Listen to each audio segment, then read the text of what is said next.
What's up? What's up? What's up? What's up? What's up? What's up? What's up? What is up? How are y'all doing today? It is Friday, and y'all know what that means. That means we're gonna have us a good old time tonight. I am your host, Emmanuel E-Man Noisette, and I want to welcome each and every one of you coming in today. I want to thank y'all so much. And just wanted to let y'all know, if you are new here, we are going to be talking about the news from the entertainment world. We got stuff to talk about. Taraji P Henson just came out with a pretty emotional, interview. We'll talk about that, and I will give you my review for Rebel Moon on Netflix and for Aquaman 2, and we'll talk about a couple other things as well. Also, for you newcomers here, if you would like to participate in the chat, all you have to do is subscribe to the channel. It is free 99, so it won't cost you a thing. Go ahead, subscribe, and you too can join in, share your thoughts, join in one of the livest chats of all of YouTube. Okay, we got that intro out. First of all, by the way, shout out to the replay gang. Y'all have been so amazing, by the way. I really appreciate y'all. Oh gosh, I need to start remembering more people's names, but I just want to say thank you, each and every one of y'all that have been hitting that thank you button, and supporting the channel the way that y'all have. Amazing. Mambo Jazz, thank you so much. Sharon, thank you so much. Just thank y'all so much. I really do appreciate it, even if it is after and y'all not here live. Let me just kind of give y'all a heads up. I am under the weather right now. I don't know if the flu done hit me or whatever, but listen, I took a little something to kind of get me going, so we're not going to be here for no 4 hours. I could promise you that we are definitely not doing that. But I did get just a couple of topics for us to talk about, just so you have a little something before the holiday season or whatnot. So if I sound a little, that's why. But I think I think that covers mostly everything. Let's see who is here, and give some shout outs. And I'm gonna have y'all out of here quick, because I know it's the holidays, and listen, I still got Christmas shopping to do. Okay, I still got to go buy. I got the missus something. I still got to get the kids stuff. So listen, I know we got a lot of things to do, and yes, I am a last minute shopper. Okay, I don't care. Ain't nobody gonna shame me on that. But let's see, who do we have? Last of my kin, what's going on? Thank you so much for catching us on the replay. Hey, good luck with Aquaman. Good luck. Have fun. Kristen Pratt with the Mod Squad, thank you so much for being here and holding it down. And of course, if you guys like what you see, if you like what you hear, go ahead and hit the like button. But more importantly, go ahead and subscribe as well. That goes a long way. I really appreciate it. My man John is here. What is going on? Thank you so much for being here. Reese, what's up? And you are right, Christmas is coming on Monday. Thank you so much for being here. Come on, wouldn't be alive without Miss Harper. Thank you so much for being here as well. Always appreciate you. My man Anthony is here. Thank you so much. Appreciate you. Zia Latrice, the homie, is here. Thank you so much for being here. My man Terrence is here. Appreciate you. Oh, by the way, man, my man Terrence be coming through each and every time. Brother, thank you so much for the $10 cash app. What did you say? You said for the reason for the season, Jesus. Yes, thank you so much. Appreciate you, brother, for the constant support. It always goes a long way. Thank you. Paul, thank you so much for being here. Intergalactic Space Captain, that's my little homie Aubrey. How you doing? Thank you so much for being here as well. Rachel, good to see you.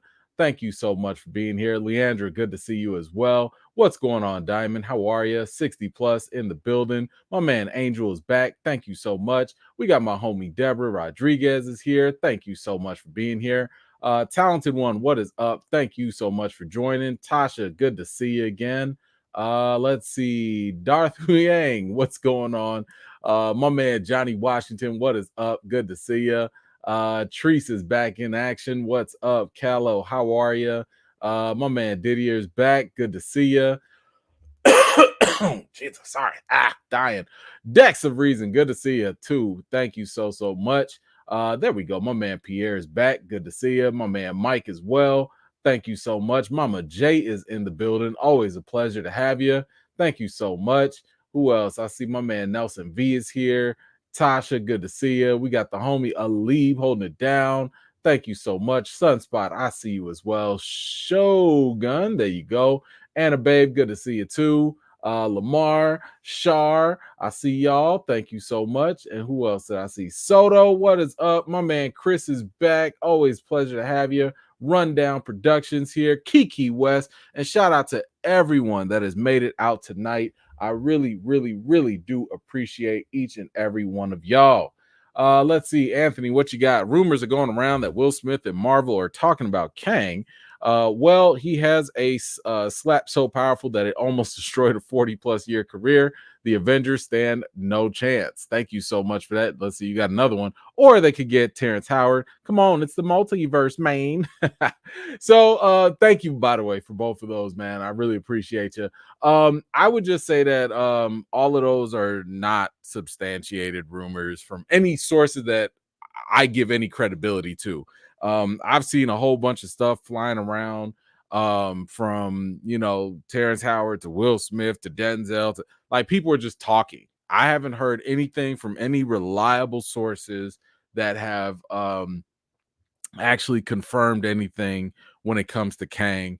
I've already shared with y'all that I think that Kang needs to continue. I think they need to finish it out and not waste our time, you know what I'm saying, with building up all this multiverse stuff and then all of a sudden leaving it to nothing, but yeah, I would wait until more reliable sources hit, and then we can run with that. Thank you. Oh my God, JN, thank you so much. Oh, Merry Christmas, E-Man, to you and your family. Thank you so much. Listen, you just bought them kids their Christmas gifts. Okay, thank you. Appreciate that so much, and Merry Christmas and Happy Holidays to you too. Thank you. JN back at it. T'Chaka X, another t-shirt idea. Recast T'Challa. T'Chaka X. I gotta think about it. You know what? That's an interesting one. But I think that it probably wouldn't be T'Chaka, because T'Chaka wasn't really he wasn't like X. Now, there's another one that could be. I'm gonna think of a different one. I'm not gonna say it because I want nobody stealing the idea, but I might do a different one. Hold on, that's a good. Let me do this, because that could be interesting. Oh, and by the way, so I did. We were thinking about the Coretta Scott Kang one. I couldn't come up with something that wasn't going to disrespect Coretta Scott Kang. I can't disrespect the lady like that. So I couldn't think of nothing. I couldn't find nothing. I even tag teamed with an artist to try and come up with something, and it just I can't put her name down like that, and it just didn't come out right. So we're gonna have to retire the Coretta Scott Kang one. Unless I don't know. I'd have to think of something, but I can't put her face, out there like that. I couldn't sleep at night with that. Let's see, Howard. Good evening, brother. Howard in the house. Thank you so much, Howard. Appreciate you for being here. Frigga's Santa hat. Thank you so much. Good evening, E-Man and family. Good to see you too, Frigga. Nelson, happy holidays, E-Man. Boyega said no to the Kang roll. Yes, he did. I saw that. Yes, John Boyega. Apparently, he had said no to this earlier. This was, I think I posted it on my Facebook. I think it was like in November. Somebody had asked him to play Kang, and he was like, "Nah, I'm not gonna do it. Like, I don't want to." All right, cool. And I don't blame him. Like, do you really want to be in that? Man, and Boyega got options. You know what I'm saying? This ain't a guy that's struggling. Like, I would say he's in high demand ish, and he's a good actor. He doesn't need this, so good on him. All right, let's get to the topics. Like I said, we're not going to be here for that long. It's just a couple of topics we'll get to, and then I'll do my reviews, and then I'll have y'all out of here. Go sip your eggnog and stuff like. Oh, do y'all eat egg? Y'all drink eggnog? I can't do it. I don't know. Eggnog for me just don't make sense. I can't do it. But we got a couple TV updates. Nothing too crazy. Now, Netflix. When it comes to Netflix, one of the most popular shows on there recently, besides Stranger Things, whatever. One of the most recent popular shows has been Wednesday, right? Now, Wednesday, based off of the Addams family, I thought was fantastic. I loved Wednesday. I thought it was great. And it was a really, really fun show to watch. Now, of course, this tends to happen almost all the time. Whenever a show or even a movie becomes really popular, then the next thing the studios want to know is, how can we milk this? How can we get more money? How can we get more eyeballs? That's the first thing they're going to think of, right? So, of course, there have been rumors that they wanted to do like an Addams Family spinoff of some sort. But here's the question.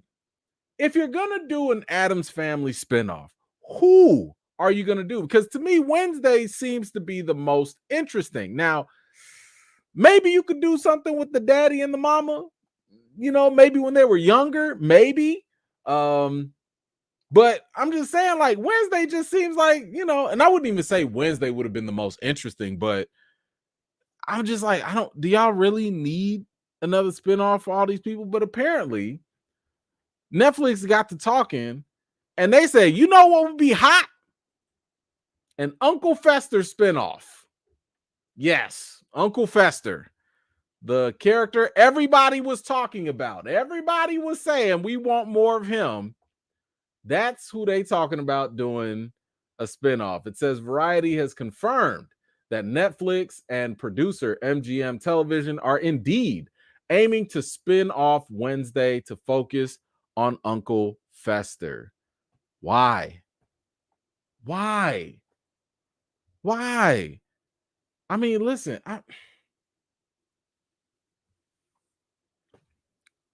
y'all would have had a better chance doing it with It. Like if you had told me like an It origin story or something, maybe I would have been a little more curious with that.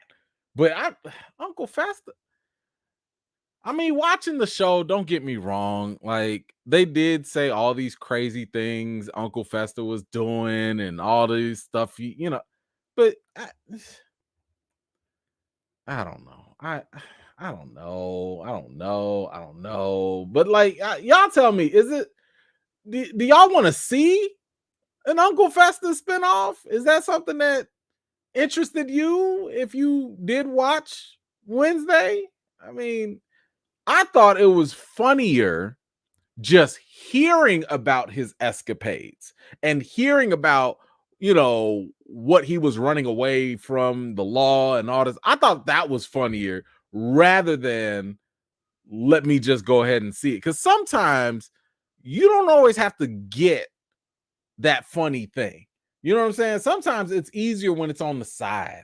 Keep Uncle Fester as a side dish. He ain't got to be the main meal with his own show. To me, I don't know.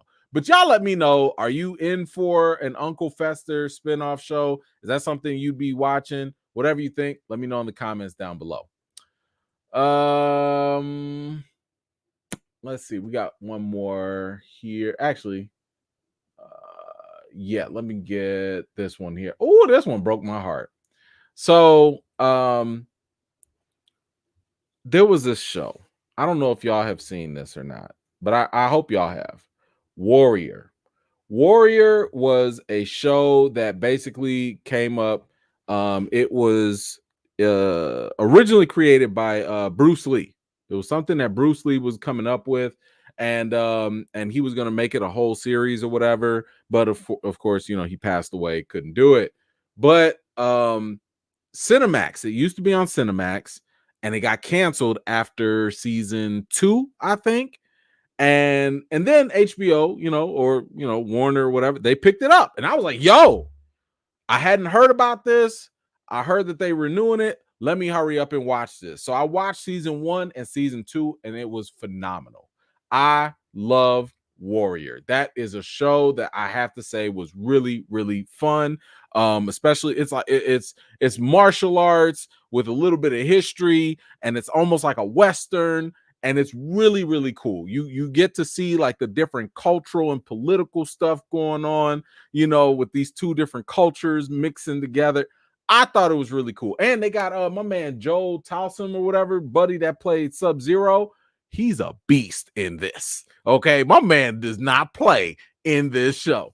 But anyway, I was like, I watched season 1, loved it. Watched season 2, really good. I have not watched season 3 yet. But I was getting ready to binge it, because that's the way I watched the other seasons. Oh, until I heard the news that this was gone. Yep, they are canceling season 3 of Warrior. It is not coming back on HBO Max. However, it says the existing 3 seasons of the martial arts crime drama are set to find additional audiences as Netflix has picked up the series library in a co-exclusive deal with Max and Warner Brothers Discovery streamers market. So while it is canceled, and that does kind of suck, there's a chance that it could get some new life on Netflix. And you know what? Listen, Netflix does have a bigger audience, I think, than anything, than HBO Max, because the things that show up on HBO might not get the same publicity, might not get the same push as they would if they were on Netflix. And Netflix, man, listen, all something has to do is trend as number 1 or top 10 on Netflix, and people will tune in. And my hope is that people will start to maybe watch it on Netflix more. And if you watch it, then they actually will renew the show for another 4th season. So, it does kind of suck. I think it says here that Warrior is expected to debut on Netflix February 2024. And if it does well, Netflix could presumably order a new season of the drama based on the original concept and treatment by Bruce Lee. So, for any Warrior fans out there, yes, it does suck that it's canceled, but there's a little bit of hope that if everyone watches it, maybe let it play in the background, let it get a multiple spins, get that watch time up. Maybe Netflix will go ahead and redo it. But I don't know. If y'all have watched Warrior, let me know how you feel about this news that it's canceled, but there's a chance it'll come back on Netflix. If you haven't seen Warrior and if you like martial arts stuff, let me know. Are you interested in watching it? I'm telling you, I think it's worth watching. I think it's worth at least checking it out. But whatever you think, let me know in the comments down below. All right, so let's see. We got a couple here. Frigga, what you got? No eggnog allowed. I'm telling you, that is so weird. I cannot yeah, hold on. I can't. I can't do it. What y'all cooking, E-Man? Is Mrs. E-Man planning the menu? What the rest of y'all cooking? Not seeing it for Uncle Fester. So my wife is we're doing this taco fiesta thing or something. I think it might be a potluck. Listen, I don't really do the planning. I just show up. You know what I'm saying? Like I'm like, oh, we eating? Oh, people coming over. All right, what? She's the planner. You know what I'm saying? She the planner. She sent me the invite later because I'm like, how much does it cost? Just okay, So I think we're having Taco Tuesday or something. Taco Christmas Eve, something like that. I think that's what we're doing. I could be wrong though. I don't know. I'm just gonna show up and be surprised. We'll see. Let's see. Marriage, what you got? You have to watch season 3. You would really see why Netflix picked it up. Oh, okay, best show on TV. Listen, I like that. I like that endorsement because I've been holding off. It's not because I didn't want to see it. I just been holding off so I could binge it. So thank you for that. Thank you, because I needed that little push. Now I started watching Reacher. Reacher's okay. It's okay so far. I'm only on episode 3, but I think I'll start Warrior. Listen, I got a whole week off from work, so I got time now. So okay, thank you, marriage. I thank you, thank you. I needed that little push. I appreciate that. Here go violence. Look at violence, Nelson. Nelson, you watching Blade of Raid? Are you watching Blade or Raid? You over here sending your pennies, but are you watching Blade or Raid? You got a whole week. You got a whole week. You keep thinking people forget. We did not forget, sir. We did not. Don't try and come at that. Nobody's watching that. Nobody's watching it. Let's see, Reagan, what you got? There's really no benefit for big actors to join the MCU. Since the roles rarely lead to awards like Oscars, they'd really just be doing the MCU a favor. No, I actually disagree with that. So the reason why I disagree is you're right that they won't get Oscars or anything like that, but what they will get is attention. They will become relevant. They will get more eyeballs on them, which can lead them to other projects that will potentially be award-winning things. So, and there's nothing bigger than Marvel at this point. So yeah, I think that if I was an actor and if I had a prominent role in the MCU of some sort, I wouldn't mind getting up there and then having people still say, "Oh, look, he still got it," or "She still got it," and then boom, now you get cast in something else. So I think that it's about how you play it, and I think that if you play it just right, it can work. It can work. Anthony, what you got? Playing in the background is what I did with Twisted Metal, and it worked. See, I knew it was you. I knew it was you. Just giving these people false hope. I knew it.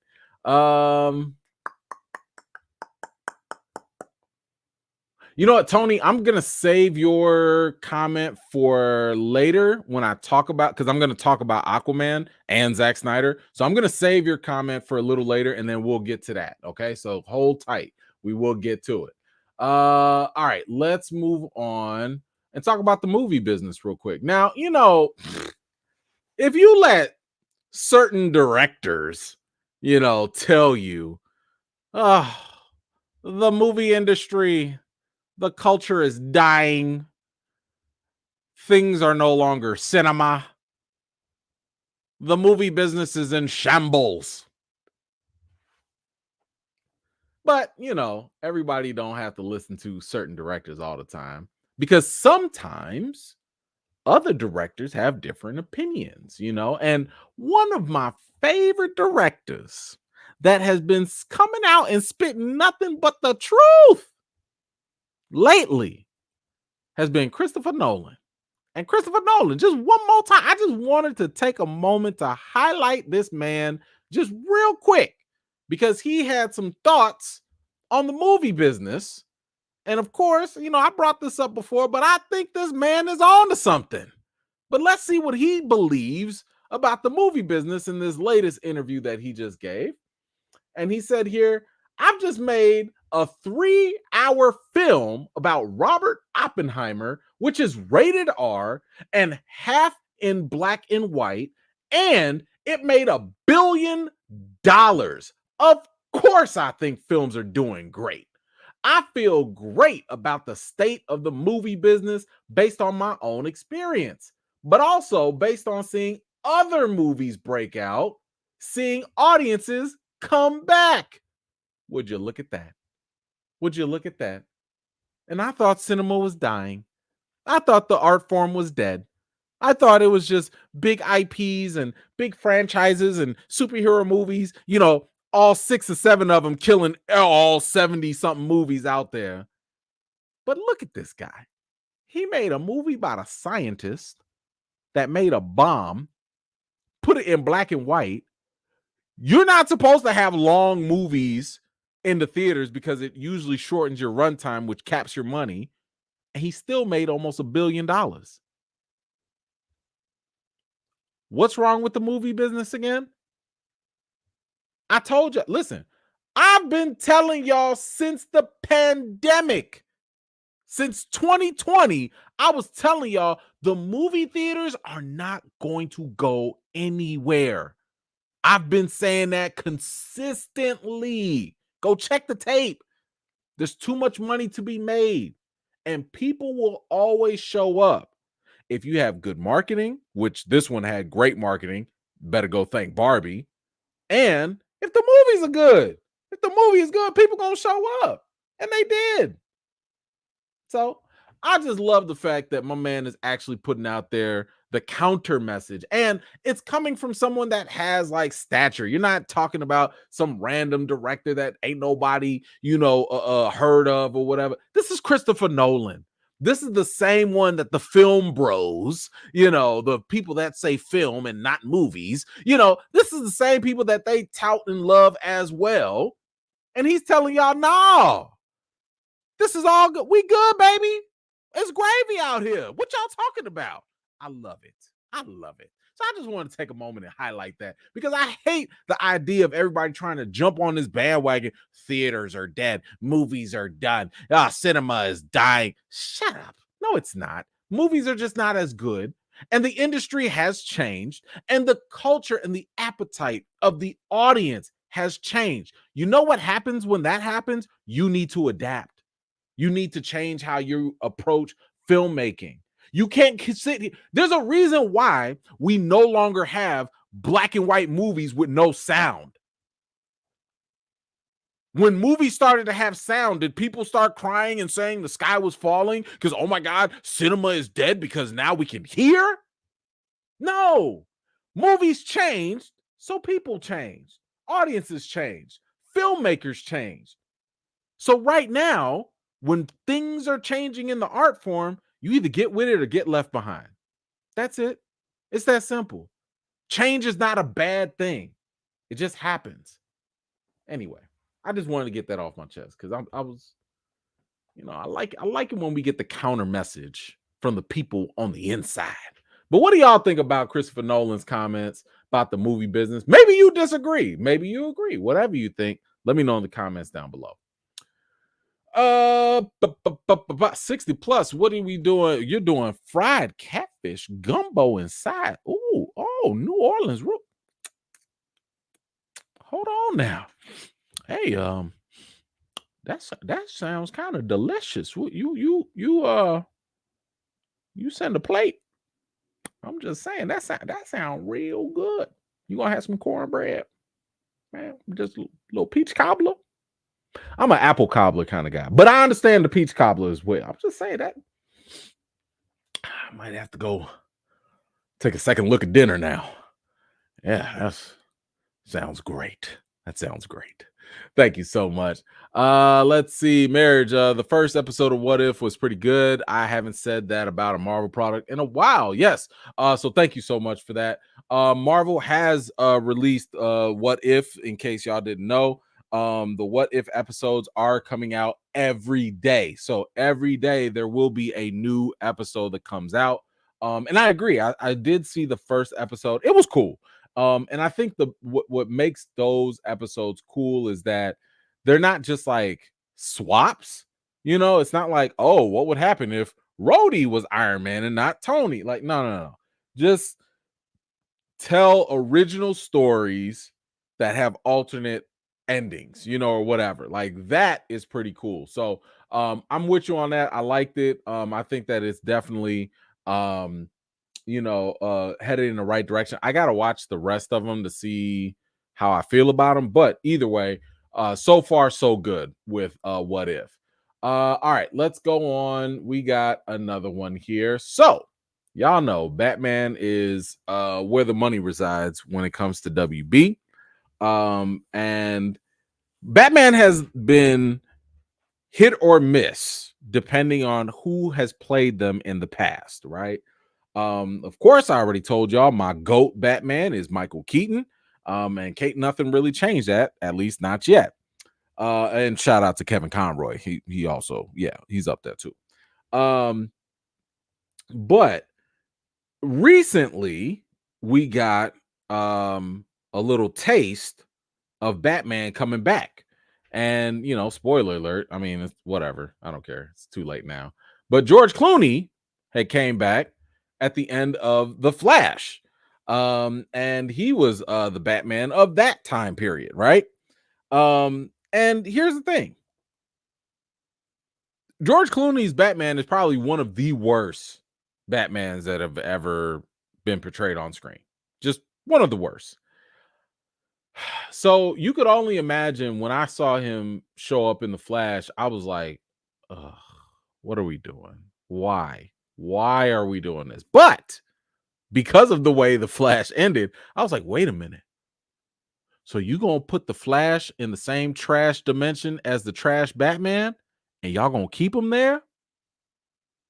Maybe this ain't so bad after all. Cool. But the question was raised to George Clooney, which was basically, would you come back? Would you ever come back as Batman? Because you already did it as in the Flash. What would it take for you to come back?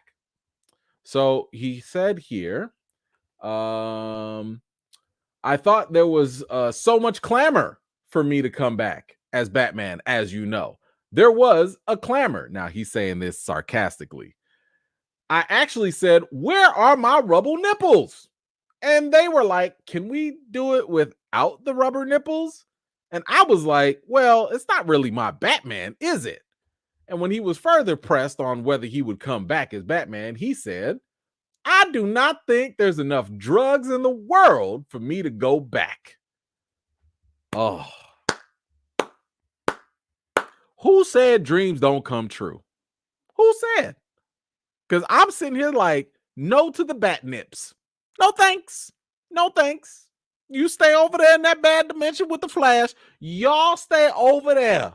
Okay. Y'all don't got a time skip, jump, dimension hop, nothing. Stay over that way. Okay. But what I love about this is the fact that George Clooney knows that his Batman was terrible. And when I tell you, I have so much respect for actors when they can sit there and actually understand and look back and be like, yeah, that wasn't it. That was not it. And he can laugh about it. He can joke about it. Listen, at the end of the day, he still got paid, right? Like, look, if I made a bad movie and y'all still paid me $1 billion, I sit here and be like, man, that movie was terrible. All right, let me get in my Lamborghini real quick. Thanks. Yeah. Oh, but I love it. I love it. I am so glad that he does not want to come back. I am so glad that he has a sense of humor about it. But either way, what do y'all think about George Clooney saying that he ain't no way, ain't no how he's coming back as Batman again? I don't listen, maybe you like George Clooney as Batman. I don't know why, but maybe you do. And if you do, or even if you didn't, whatever you think, let me know in the comments down below. Oh man, Dwight, brother, thank you so much, man. That is awesome. Happy holidays. Appreciate you, Cap 4 watch party. We might listen. We might do a Cap 4 watch party. Listen, all I need is a good trailer. Give me a good trailer. Give me a good movie. Because I'm not doing no watch parties for no trash movies now. So we might. Hey, come on through. Come on through if we do it. But thank you, brother. I appreciate that so much. Let's see. Nelson, Barbie saving WB Discovery from their three flopping DC movies. Yeah. Barbie is. Barbie done paid they cover. Yeah, a lot. Yes, that is hardcore facts right there.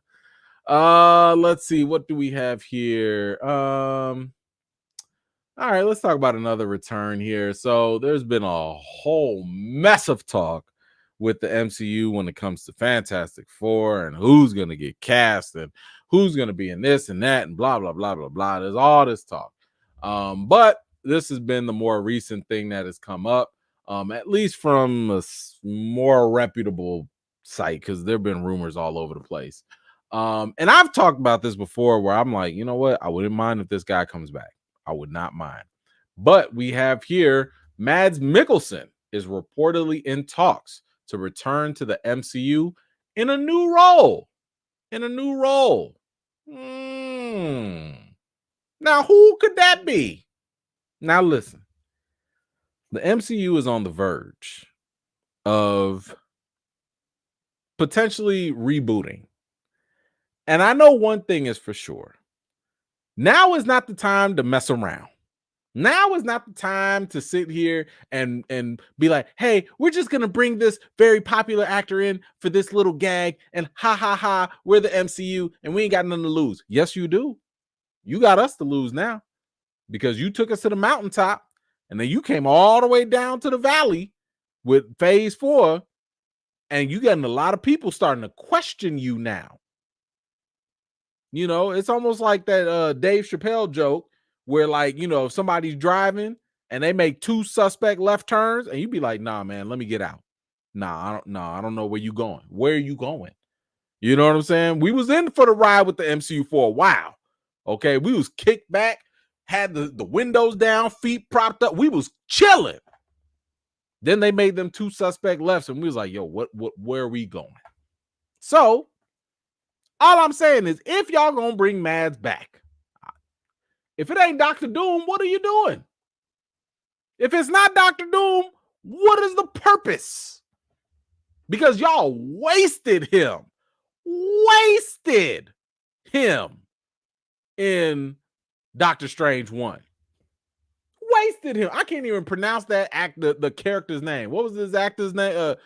Corner on the cob, whatever that magician was, the wizard, Cornelius, what corn? I don't know.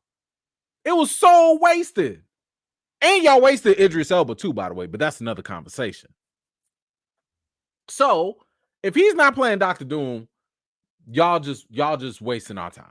Y'all wasting our time. So anyway, what do y'all think Mads Mikkelsen could play? Who do you think he could play? Clearly we got the multiverse in the mix. Anybody and everybody is on the table at this point.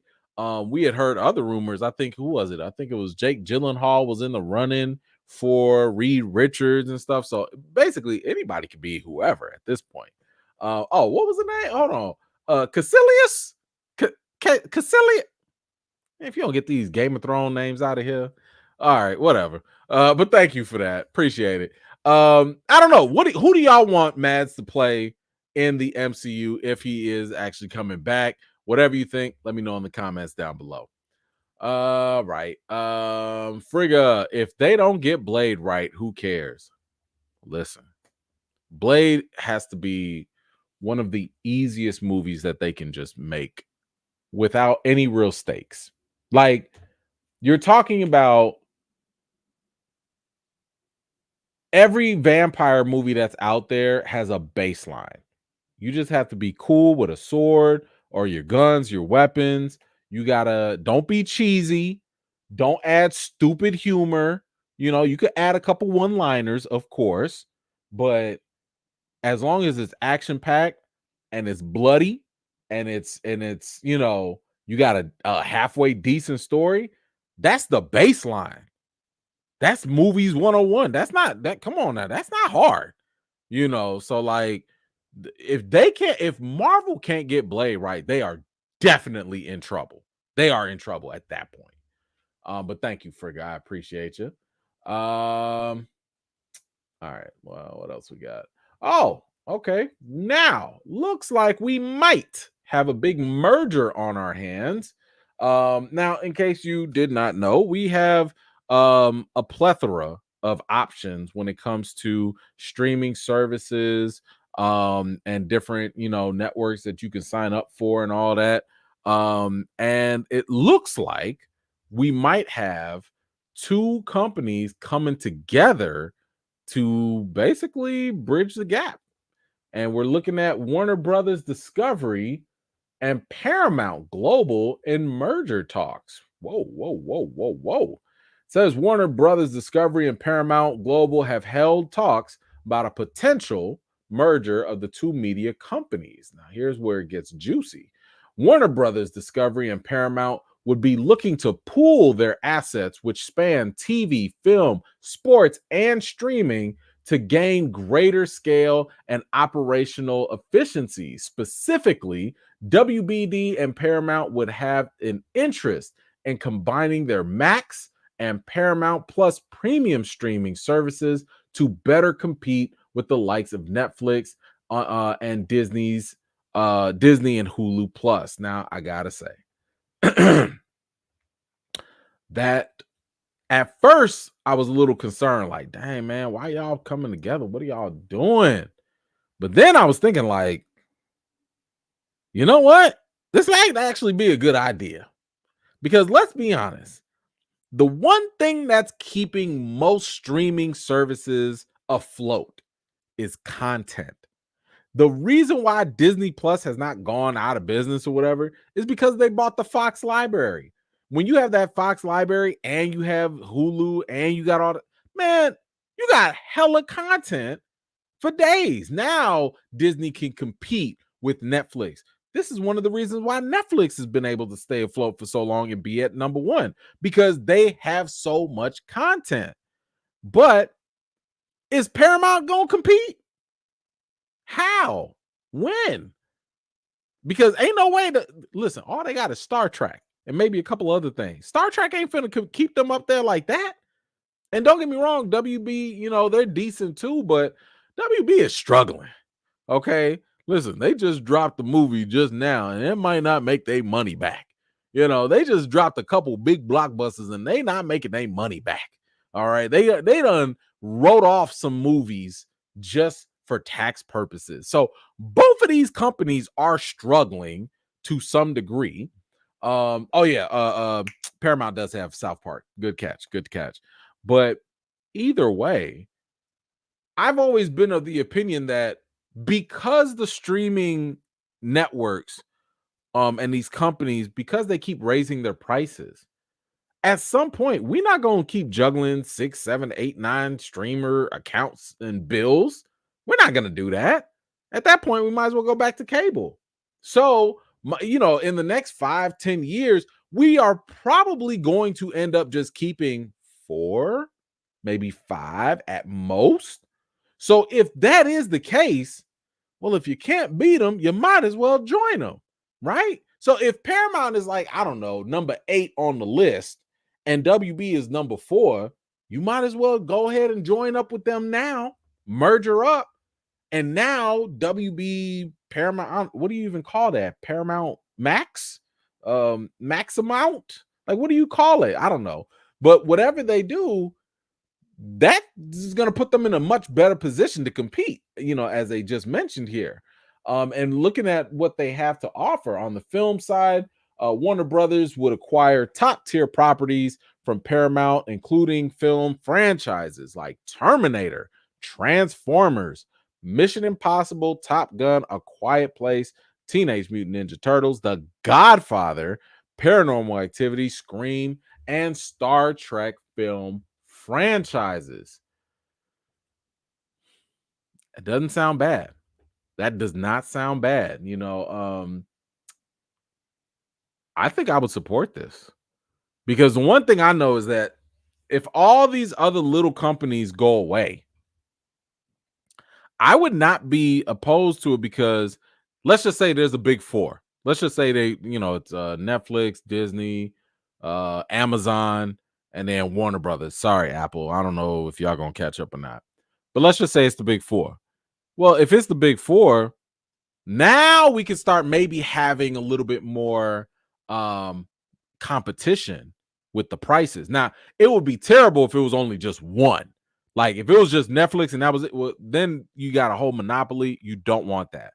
But if it's like 4, maybe 5, now we can have hopefully some good price competition, and maybe now y'all can fight for my subscription, because maybe I don't want to keep all 5 of y'all. Maybe I want only 3, whatever the case is. So anyway, I like the idea of this potential merger. I think it'll be a good thing in the long run.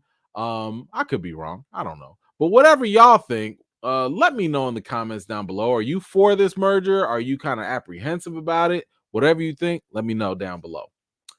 All right, let's move on. We got 3 more topics left. I told y'all we was going fast. Woo! My girl Taraji. So, Taraji P Henson has recently been doing a lot of interviews lately. This is on the promo tour for The Color Purple, which, by the way, fantastic movie. Make sure y'all go see that. Um, but during this interview, Taraji got pretty emotional, and a lot of it had to do with um the status of being a black woman in the movie industry, and how it's really, really tough. It's really tough. And the reason why I wanted to bring this up is because we talked about this with um Jamon Hansu. And when he talked about how he felt cheated in the industry, giving being in all these movies and doing all these really good performances, being, having award nominations and all that, and he still felt like he was getting paid less. Now, this is also very similar to Monique. Y'all remember Monique, right? Similar to how Monique was having her whole beef with Netflix and all of that. Now, granted, Taraji's not going on the attack the way Monique did, but it's all in the same vein. It's all in the same vein. So, she says here, let me get to the what she said in the interview, because I think there's value in understanding how all this stuff really works. And I liked what she had to say in this here. She says, when you hear someone go, such and such made $10 million, that didn't make it into their account. Off the top, Uncle Sam is getting 50%. Now you have 5 million. Your team is getting 30% of what you gross, not after what Uncle Sam took. So 30% of that 10 million, not the 5. Now do the math. I'm only human. Every time I do something and break another glass ceiling, when it's time to renegotiate, I'm at the bottom again, like I never did what I just did. And I'm tired. I'm tired. It wears on you. What does that mean? What is that telling me? If I can't fight for them coming up behind me, then what the heck am I doing? Ooh, yikes. And I was really glad that she put the numbers out there, because I think that it's really easy for us um to just assume, well, you made $10 million, why are you crying, right? But in my mind, now that she's talking about, like, taxes, we all get taxed, right? And listen, we all would love to get taxed less if we could. Um, and you do need to have a team, right? I mean, so for example, when I met Taraji at the awards ceremony, a couple, at Critics Choice or whatever, she had a bunch of people around her. She had a makeup artist around her, she had a stylist around her, she had her publicist around her, her manager around, like, all these different people need to get paid, but at the same time, these are all people that are like helping her maintain her status, maintain, appearances and all of that stuff. You cannot be a famous celebrity by yourself. You need a team to run your social media. You need a team to help you negotiate contracts. You need a lot. You need a lot. So, and then you also think about, like, all right, let's just say after all of that, you only have $2 million left, right? And I'm saying only, right? LA is expensive. Listen, LA is expensive. All right. I went to LA and I stayed there and I was like, yo, I got to go, because it is costing way too much just to be here for like a couple days. You got to imagine, when you're a celebrity, you can't live in like some regular old house anymore, right? You have to go live somewhere that maybe is a gated community. You can't like just live with your mama down the street anymore. You can't. You have to upgrade because of your status, and maybe the travel that you have to do. And that costs money. That costs money. Maybe you're living in a house that costs X amount of millions of dollars and all that. Listen, she could be living check to check. The same way you and I live check to check, or other people live check to check. She could be doing that project to project. So it's one of those things where it's like, and here's the thing, even if you're not living there, because some celebrities do live outside, some do, you still got to run your business, and who knows how long it's going to be between projects. You might only do one movie in a year. What is that? 2 million gonna last you? How long before all that stuff gets sucked up? Well, now you got to hurry up and go do another project. Now, she did mention that in the interview where she said that this is why I have to do so many other things. Yes, you got to do some brand deals. You got to go do some commercials, maybe. You got to go do some TV shows. You have to do other things to stay afloat, and again, and who knows what other expenses she might have. So I do think that it's very good to kind of hear that these celebrities, even though we see all the glitz and the glamour and stuff like that, I like to be reminded that they're also human, you know, and that they're not living the life of luxury. I mean, yes, that might be, the Tom Cruise or the Rock, and that's a small percentage.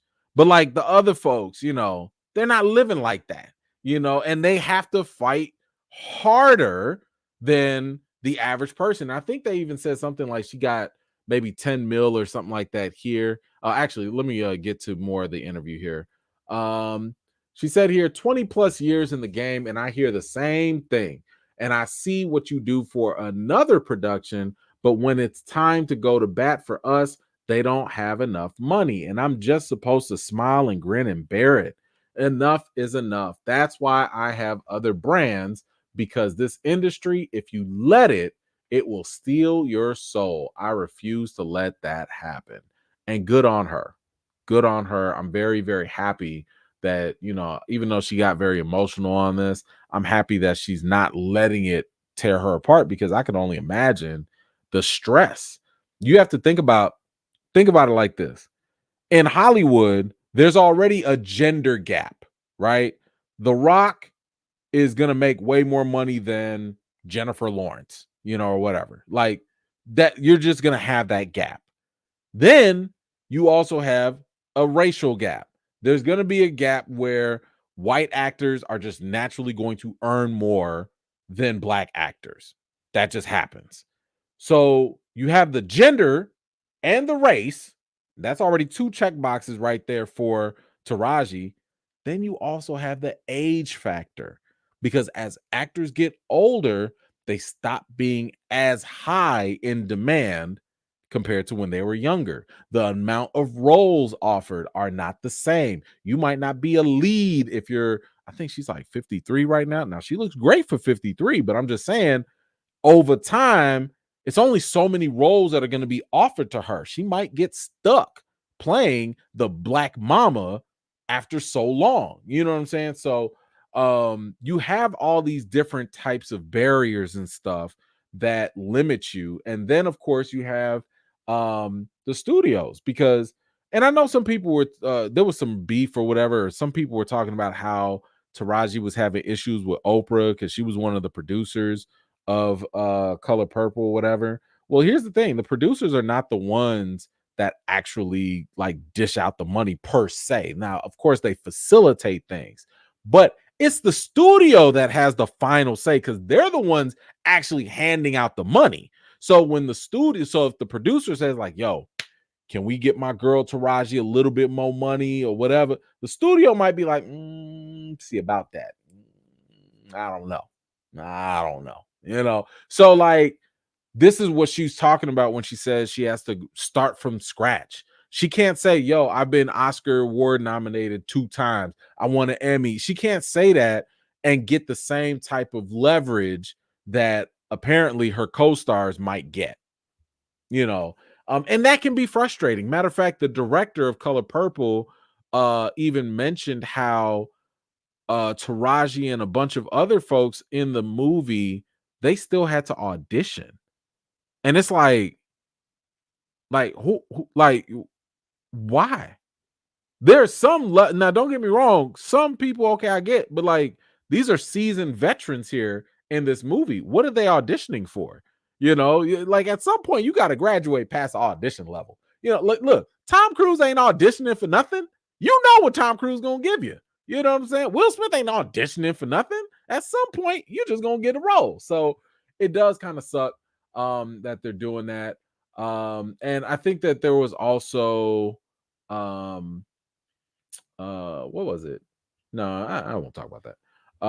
But yeah, it's definitely problematic. And I like actually what Robin Thede had to say. She had talked about Taraji is telling the truth. 70 to 80% of gross income is gone off the top for taxes and commissions. That's agents, managers, and lawyers. And for those who pay other employees as well, the math ain't mathin'. And I know you're like 10 million minus 8 million, that's 2 million. But she does go on to say, however, 10 million for a movie is very rare. Most of your favorite black actresses make about 250K, maybe 500K for just starring in movies. So let's say 50 to 100K net. That's what they bring back is net, maybe 100K at most, and might only get one project a year. So listen, this is one of those things where it makes, where it's kind of like, yo, they are working just because they earn more. They are working just like everybody else. So I just think, like I said, I think it's helpful to just kind of understand that they can have similar struggles. What do they say? Like I forget the saying, but it's like, just because you get like into a new tax bracket doesn't, you still gonna have like the same money problems. It's just new money, same problems or something like that. I don't know what the saying is, but I feel for her, she was really emotional in this interview. I would have played it for you, but it would get flagged or whatever, so I'm not gonna do that. But again, and this is not something uncommon. We've heard this from other black actors specifically. We've heard them hear the excuse from studios that black doesn't sell across seas. And I mean, we've had Across the Spider-Verse, we've had Black Panther, we've had basically all this stuff be disproven. But it's usually used to not pay these actors compared to their counterparts. But anyway, what do y'all think about Taraji's interview? Whatever your thoughts might be, let me know in the comments down below. Rabia, are you gonna see American Fiction? I have seen American Fiction. American Fiction is fantastic. I think it is a brilliantly written and performed film. Jeffrey Wright was fantastic in it. Sterling K. Brown is great as well. I love the ending. I love the writing is the strongest part for me. This movie is exactly what it needed to be, and the commentary that it basically makes on blackness, the cultural stuff, and America is great. I love the satire. I love the dry humor in it. Absolutely a must watch. It's on one of my lists for potential award winners as well. At least they got to win something. But I do like American Fiction. I think it's on Amazon right now, I think, or maybe going to theaters. I don't know. But it is a very, very good movie. Let's see. Patrick, you have to have justification for a 10 mil salary. So there is part of that, right? So like actors have a certain rate. Like for example, just use The Rock. The Rock makes like $15 million per movie. And that's just him showing up being the lead, right? And if you come in there and be like, yo, Rock, I only got about 5 mil that I could give you, you're not going to get The Rock as a lead because he has a certain rate that he has for being a lead. Now, you might get for 5 million, he might do a cameo. He might show up and be like, yo, what's cooking? And they'll leave. But outside of that, you're not going to get that. So, yeah, you're right.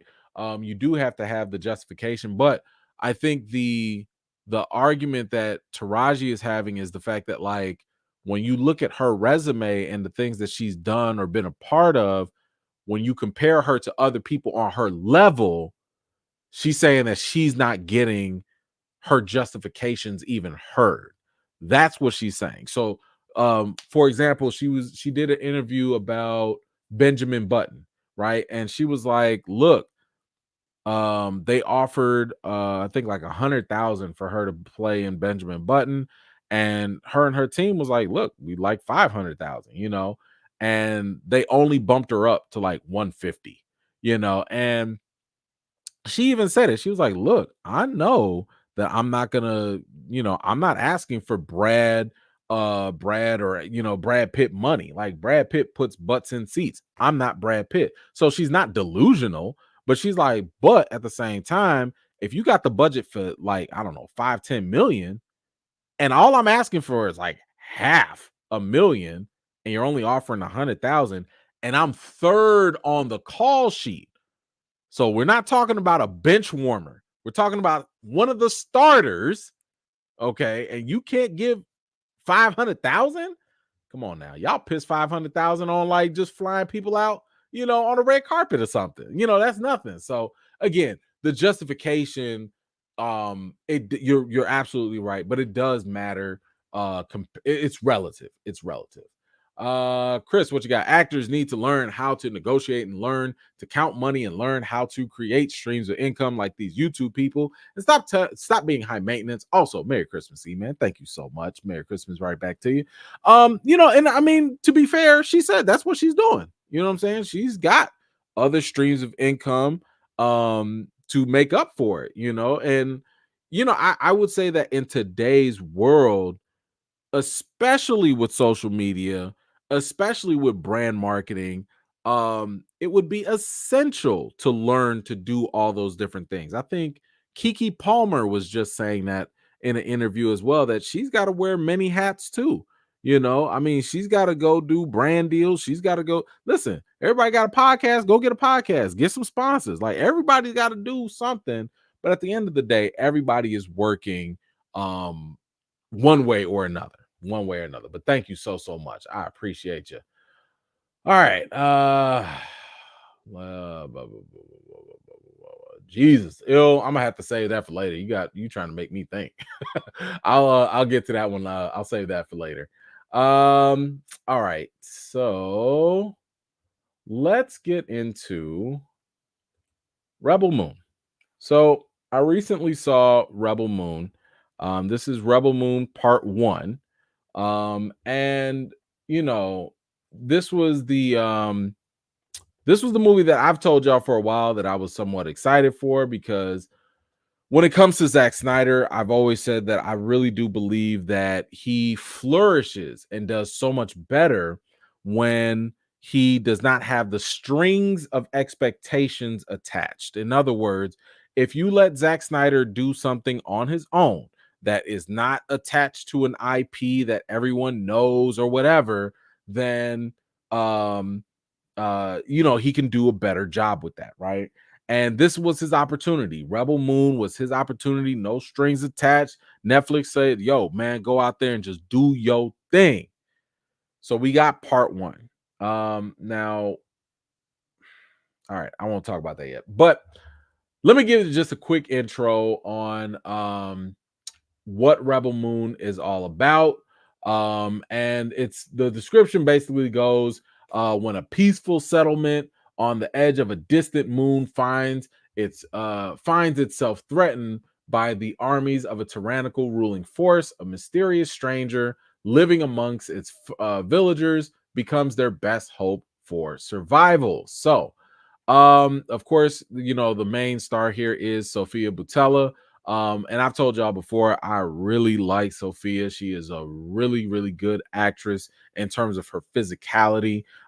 She is a former dancer, and she is really, really good in most of the supporting roles that she's been in.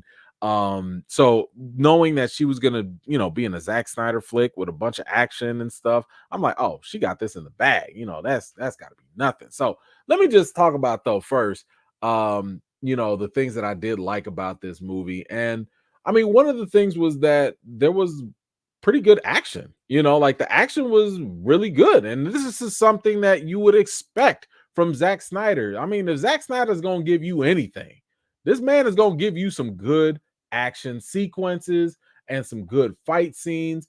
And that is exactly what you get in Rebel Moon. So I definitely enjoyed those. I thought those were shot very well with the cinematography. I thought that he handled those very nicely. Now, the other thing I'll say is that I really like the world building in this movie. I mean, look at the production design, look at the costumes. You do get some like really unique looking aliens, I guess. You get some really creative and interesting different types of worlds and everything. And it just looks, oh, sorry, wrong one. It just looks really, really nice. Like you really do believe in this world, and you really do believe that you're transported somewhere else. And I thought that that's really a strength for this movie, was the fact that, as a sci-fi flick, it's supposed to tap into your fantasy and all that, and it did that. And that's about it. Because now we have to talk about all the things that was bad about this movie.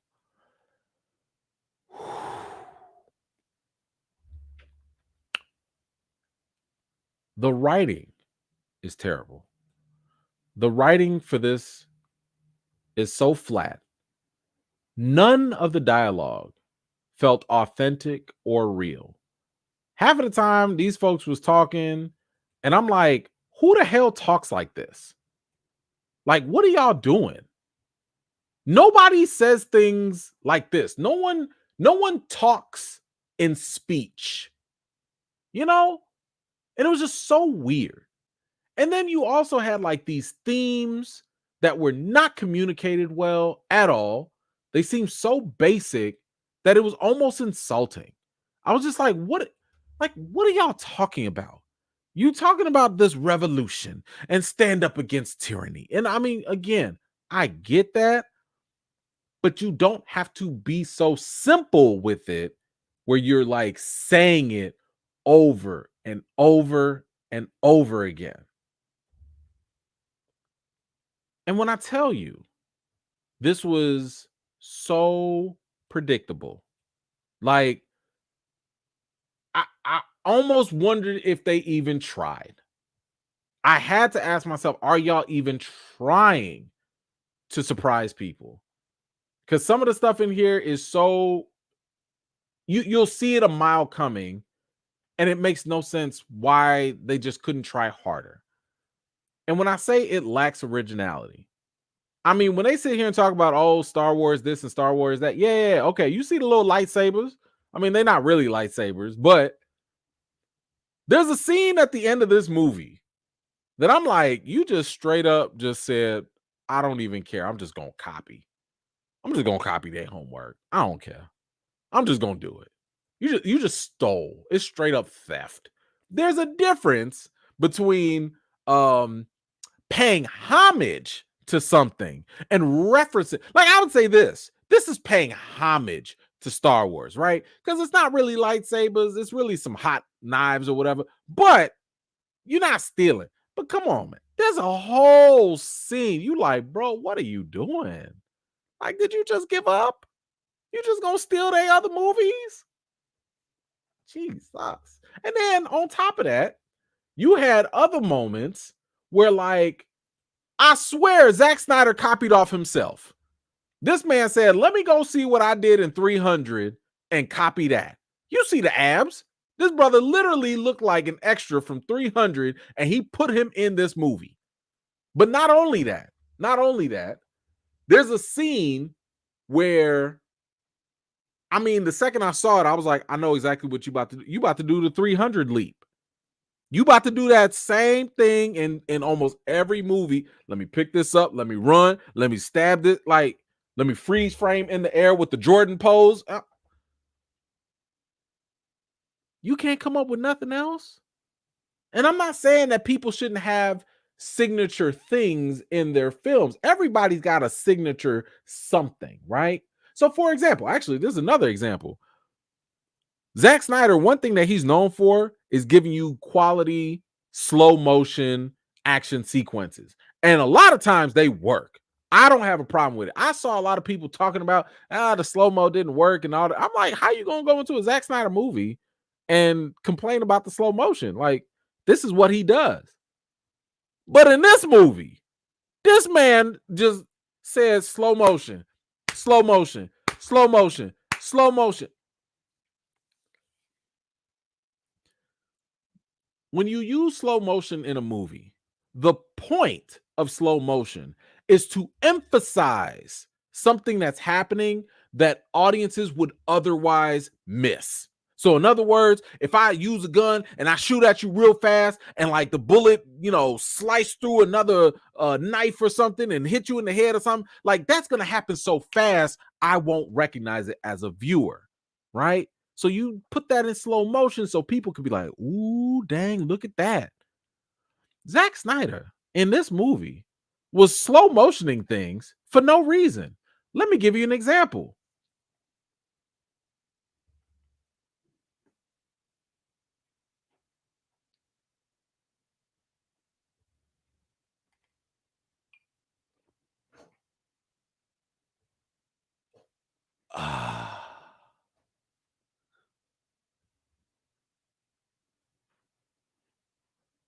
And see, why did you need to see me do that in slow motion? For what? What did it do? Nothing. It wasted your time and it wasted my time. That's what this movie does. It wastes our time with these slow motions that have nothing to do with emphasizing or making any scenes better. So again, Zack Snyder, I don't know what he was doing with this, but this made no sense. What else? The villain, Jesus. The villain was so one note, one dimensional, was flat. All you get are space Nazis. That's it. It's space Nazis, and there's nothing compelling about them. There's nothing interesting about them. They're just bad guys, and that's it. There you go. Have fun. And I mean, don't get me wrong, the performance was good, but it was just kind of like you couldn't write nothing else for these. Then the editing. The editing hurt these characters so much.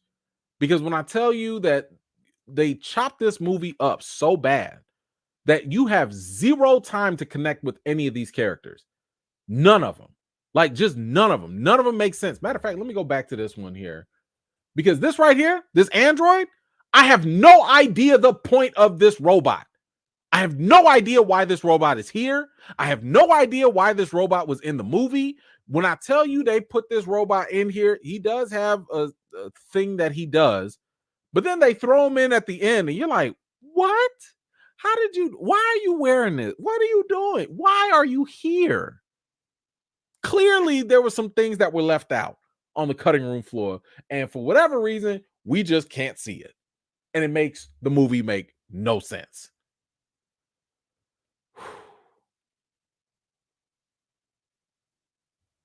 There was another scene where my man, Jamon Hansu, and I have no idea why his character is even here.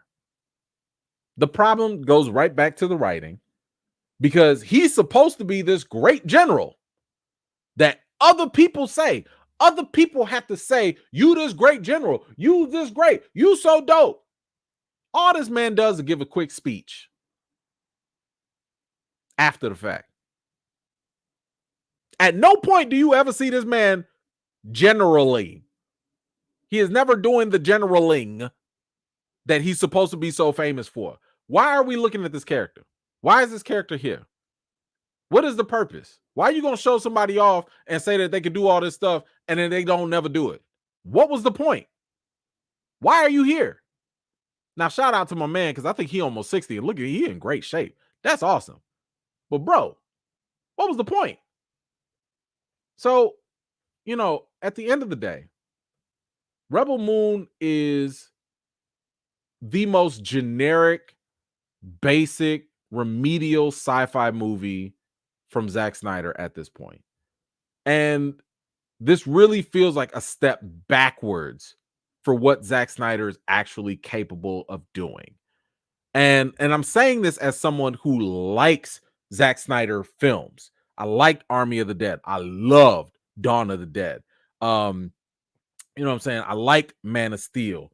I love 300. I love Watchmen. I like Watchmen a lot. I wouldn't say love, but I like Watchmen a lot. So, this is not coming from a Zack Snyder place of hate at all. But my goodness, bro, this is just not a good movie, like at all.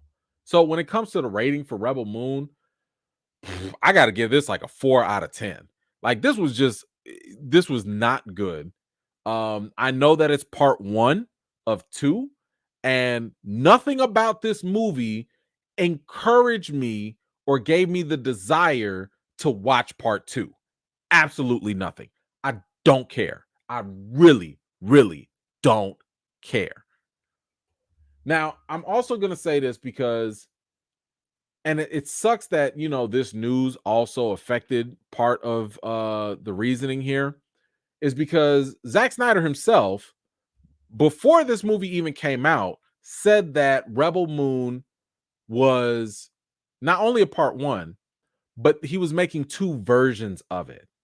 And he was going to make a PG-13 version and a rated R version. And at first I was like, bro, why are we doing that? And I was thinking like, oh, okay, you know what? Maybe we'll see what happens and, whatever. But it was this new interview that unfortunately stuck in the back of my mind that kind of ruined things even more, because he said that Rebel Moon, the director's cut, is almost a different movie from a different universe. Here's what he said. He said, for the first part, it's not an extended cut of this movie. It's almost like a different movie. It's almost a different universe that the rated R cut lives in than this movie. Why did you put this out? Why did you put this out? What was the purpose? If you're sitting here telling me that the other cut is a different movie and this is the trash that you put out, what are we doing? And it gets even worse. I'm sorry. His interview gets even worse. He says the reason for that is because it's such a philosophical thing to shoot a director's cut of a movie before you finish this version. All of my director's cuts exist as a response to the things that were demanded of me to take out of a theatrical version, right? With Rebel Moon, that demand was never made. We knew that this would be a PG-13 movie. In my heart of hearts, I always wanted it to be rated R, but you realize this sort of scale and cost a movie and say, well, it's not 100% responsible to have that demand. What are you talking about? Did any of that make sense to y'all? No, seriously. What did that even mean? Because I'm sitting here understanding, I'm like, okay, you want the movie to be rated R and all this stuff, and you want this whole, you had these previous demands, and he's right. Different studios will put different demands on movies, such as, hey, we can't have it be 4 hours long because the shorter the runtime, the more we can get in theaters, and that's more money. That makes sense. Bro, this movie's coming on Netflix. What restraints do you have on Netflix? You can make a rated R movie on Netflix. It's different if it was going to the theaters, because if it was a theatrical only movie, then yeah, making it PG-13 means it's more accessible to a bigger crowd, which means more money. I get that. You don't have those restraints here. What are you doing? And he continues. He says it was Netflix's idea. They're like, what if we said, do whatever you want over here? Do the PG-13 version and then go nuts on the other cut. We don't care. That was a thing I've never experienced before. That's when the dimensional rift happened between the 2 versions. When that was said out loud, oh my God, both of y'all are to blame. Both of y'all. Zack Snyder and Netflix, both of y'all are to blame, because somebody at Netflix had the bright idea to say, you know, it'd be funny. We should do something with the Snyder cut, get more attention that way. First of all, the whole Snyder cut thing is not a positive thing that you want to re-endorse. You don't want to reenact that. That's not something that has the best connotation. It might have started that way, but it did not end with the best connotation that you're going to make more money off of. People ain't finna run just because, ooh, it's the Snyder cut. That's not going to happen. You will attract the hardcore fans that way, and that's fine. but they would have shown up anyway. You really wanted to show up for the general audiences. And here's the problem, and this is the issue I have with this movie and with this cut that I saw. I don't even want to see this uncut version now. I don't want to sit through this other thing just to see this other movie.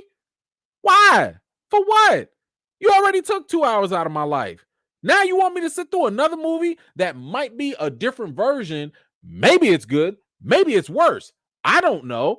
Right now, I don't care. I don't care. And this is the reason why I've also said when there was all this news about there was going to be an animated series and they was going to do all this other stuff. I was like, why don't y'all just come out first? Just come out with the movie first and see if people even like it. Because before you start putting all your eggs in a basket, trying to build up a TV show and an anime series and toys and all this stuff, before y'all do all that, make sure the thing is actually good. And this is not good. This is not a good movie. Not to me anyway. So anyway, if y'all plan on watching Rebel Moon Part 1, I do believe it is out on Netflix right now, so you can go see it. Please come on back to this video. Let me know, what did you think about it? And yeah, share your thoughts in the comments down below.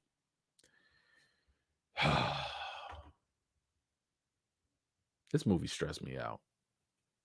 It really did. No. What we got here? Anthony, I was going to watch it until I found out Netflix is trying to recreate the Snyder Cut. Bam. By saying that there's a director's cut of this that is coming out next year. At this point, I'm just going to wait and see.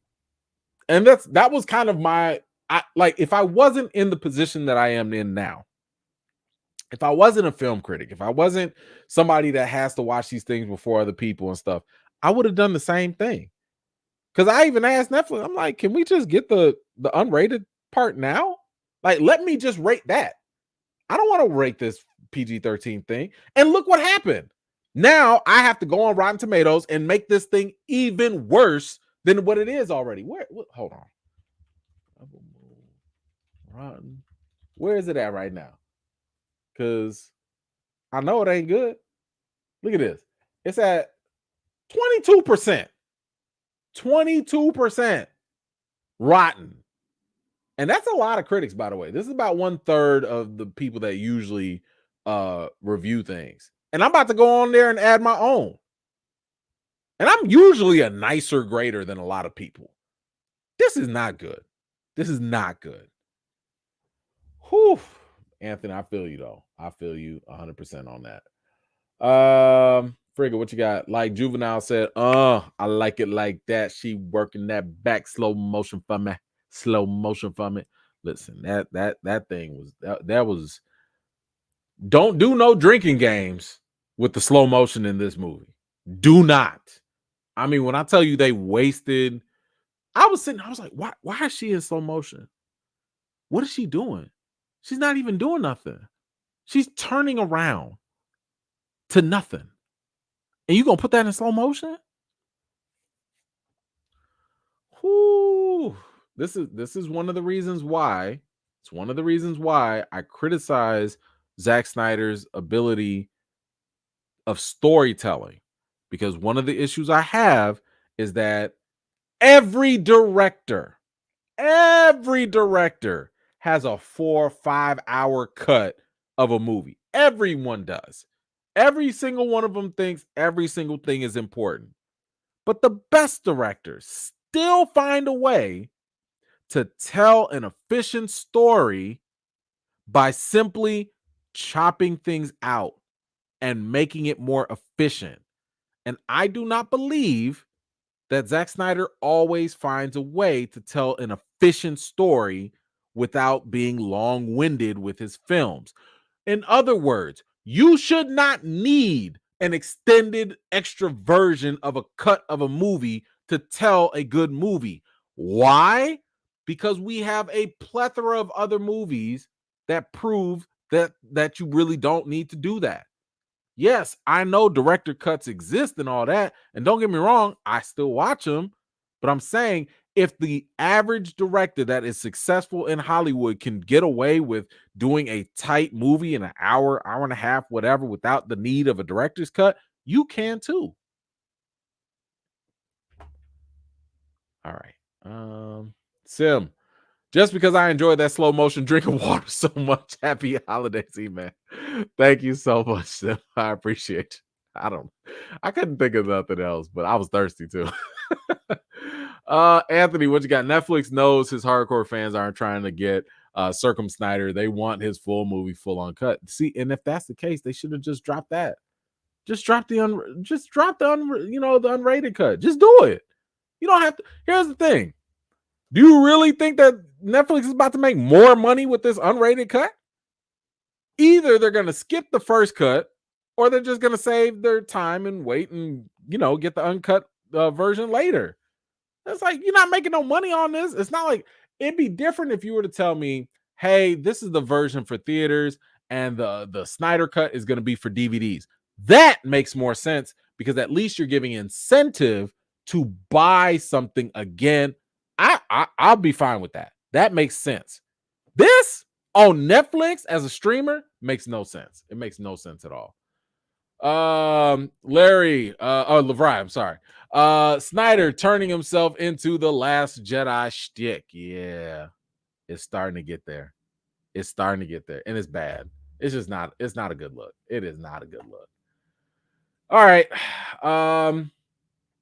Time for the last movie that I have. And that is, hold on, let's get there. Let's get there. All right, Aquaman 2, The Lost Kingdom. Now this is the last movie in the DCEU. So this marks the complete end of the DCEU. And this is going to be the last movie before James Gunn reboots everything with the official DCU. Now, for those of you that don't know, so the first Aquaman movie, I think surprised a lot of us. And I like the first movie. I think I gave the first movie like an 8 out of 10. Like it was solid. It had a lot going on, but it was solid. And it was directed by James Wan. And it was like one of the first movies to make $1 billion, for WB in the DCEU. Like that was shocking. The fact that Aquaman made more money than Batman v Superman, Justice League, Wonder Woman, that's saying something, right? So there were a lot of expectations going into this, at the same time. And if you've been following my channel, I've been telling y'all this too. There were a lot of red flags, a lot. First red flag I think we talked about was the test screenings. People reportedly walked out of the test screenings. Yikes. That doesn't happen, then we read about how Jason Momoa himself wrote a 50-page treatment of the script. Jason, what you doing writing scripts?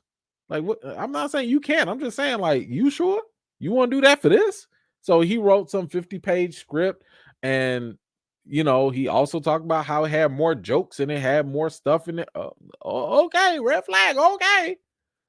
And then, I don't know if y'all was following me or not on the social medias, but if this wasn't the biggest red flag of all red flags, I mean, this is a flag on top of a flag right here. Aquaman. Now, keep in mind, Aquaman has. Hold on, let me see what the budget is. Aquaman, budget. Hold on, just bear with me here for a second. This is a $200 million movie. $200 million. Okay, just let that sink in for a second. Y'all, let me know. When was the last time you ever heard a $200 million movie not even have a red carpet premiere? What? Y'all said we not even gonna have a party. We not even gonna try to celebrate this. They didn't even have an after party. Hold on, let's go to it says here, and thus the DCU ends with not a bang, but a whimper. No red carpet premiere, no after party, just a small pre-reception and a fan screening. Yikes. Y'all, I've been doing this for a minute. I ain't never heard of no big movie. I've seen little movies have red carpets. Y'all said we're not even gonna celebrate this. We're not even gonna do nothing with this. We're not even gonna no. We listen. We trying to save all our pennies. Somebody said not even the cucumber sandwiches. Yikes. Anyway, let me give you my actual review for this because I saw it the other night, and you know, yeah, things happen. So when it comes to Aquaman and the Lost Kingdom, um Aquaman balances his duties as king and as a member of the Justice League, all while planning a wedding. Black Manta is on the hunt for Atlantean tech to help rebuild his armor. And wait a minute. Sorry, that is not the plot, and I need to take that out because that is not what happened. Clearly, Aquaman changed, and IMDb did not. I'm sorry, I should have read that first. That is not what happened. Let's do that again. Aquaman 2 basically shows Aquaman now as a father. He's already married Mara, and the meantime, Black Manta is trying to get new weapons, new powers to stop Aquaman. And his brother Orm, or Ocean Master, Aquaman needs him to help him fight an even bigger threat. Okay, that is the actual intro. I can't believe IMDb had that so wrong. I cannot believe that. I don't know what the hell they was talking about, but that was not the plot of the movie at all. But let's talk about some of the good things in Aquaman, the Lost Kingdom. So right off the bat, I gotta say, my man Yahya Abdul Mateen II was fantastic as Black Manta. I thought he was definitely one of the better points of the film. His fight with with Aquaman was pretty decent. And it was just one of those things where, like, this guy showed up to go to work. Like, he knew the assignment. He knew what he had to do. All you see throughout the movie is this man hating on Aquaman, and that's all that matters. He don't care about nothing else, just hating Aquaman, and he sells it. Very, very good villain. And that was cool. And like I said, there were some good action scenes as well. I did enjoy that for the most part with Aquaman and the Lost Kingdom. I thought that worked. I thought it was cool. The other thing that really, really worked in this was the on-screen chemistry between Patrick Wilson and Jason Momoa. They really worked well together. And I think what made them work so well together was because while Jason was playing more of the humorous stuff in this movie, Patrick Wilson, my man was like, I'm an actor. Like, I'm just gonna act. He never breaks character. He plays the straight man. If you're talking about a comedy buddy cop type of thing, he's the guy that's always serious, and he plays it perfectly to counterbalance, Jason Momoa's version of Aquaman or whatever. So that on-screen chemistry works perfectly. That is definitely a highlight of this movie. And then I'll also say that the world building in this was really good too. I mean, the visuals were pretty solid for the most part. But yeah, that was definitely a highlight. And listen, at the end of the day, they're going to throw a lot of shiny stuff your way. That's what you're going to get in this movie. And that is it. That is it. Because I have to talk about the bad stuff now. The writing in this movie is terrible. The writing is absolutely terrible. I don't know what Jason Momoa was thinking trying to write this script or whatever, but it is basic. It is predictable.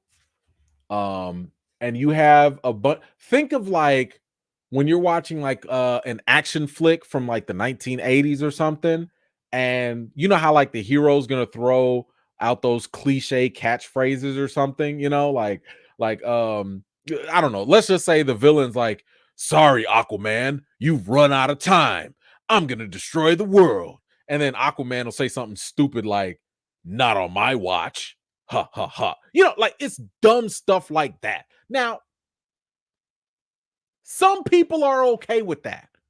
And I'm also okay with it sometimes. I'm okay with that once in a blue moon with a couple of lines here and there. This movie has a lot of it. It's all over the place. And that's where I'm kind of like, yo, did anybody look over this script? Did anyone say like, this ain't good? Nobody? Nobody looked over this and was just like, how did we just let this happen? And then besides that, there was so much unnecessary comedy in this movie. And I'm talking about like corny goofball humor. Um, this is the type of humor that, that Marvel most recently has been doing in a lot of their movies, Quantumania and all of that stuff. Where, hey, look at this. We have this funny little character that's just going to do some things, right? But